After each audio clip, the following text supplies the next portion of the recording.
আসসালামু আলাইকুম। নতুন পারদেশি ব্লগ নিয়ে এলাম।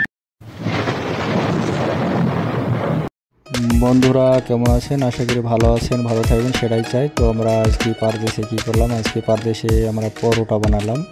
তো অনেক রকম আমরা আছি, আমরা ইন্ডিয়ান আছি, পাকিস্তান আছি, তো সবাই মিলে আমরা ভাবছি যে পরোটা তৈরি করবো। তো অনেকটা বৃষ্টির দিন, তো ভাবলাম যে আমরা সবাই মিলে একটা বাড়িতে থাকলে তো অনেক রকম বৃষ্টির দিনে খাবার তৈরি করে খেতাম।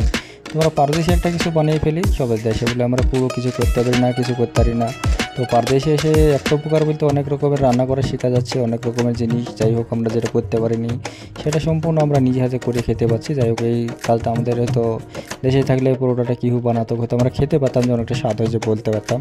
যে কিহু তৈরি করতে হয়, কিহু কী করতে হয় সে ব্যাপারে তো আমাদের অভিজ্ঞতা ছিল না। তো পারদেশে এসেই এইসব অভিজ্ঞতাগুলো আমার বেড়ে গেল। তো যাই হোক অনেকটা ভালো লাগলো। যাই হোক যে অনেকটা কাজ আমাদের শেখা বাকি ছিল।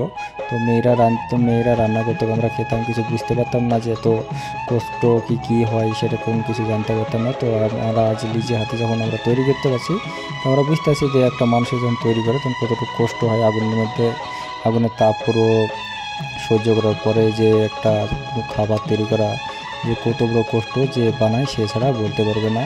তো যাই হোক এরকম আমাদের এরকম আনন্দ ফুর্তি এরকম হাসি ঠাট্টা নিয়ে আমরা পারদেশে আর বন্ধুবেলা সব একসাথে সব মিলেমিশে আমরা রান্না করে খাই। তো যাই হোক এরকম আমরা চলি। তো যাই হোক খুব ভালোভাবে আমরা হাপির মতন চলে যাচ্ছি আর কি। হাপি না চলে হাপির মতো চলতে হচ্ছে, উপায় নেই। তো যাই হোক সবাইকে অসংখ্য ধন্যবাদ আমার ভিডিওটা সম্পূর্ণ দেখার জন্য।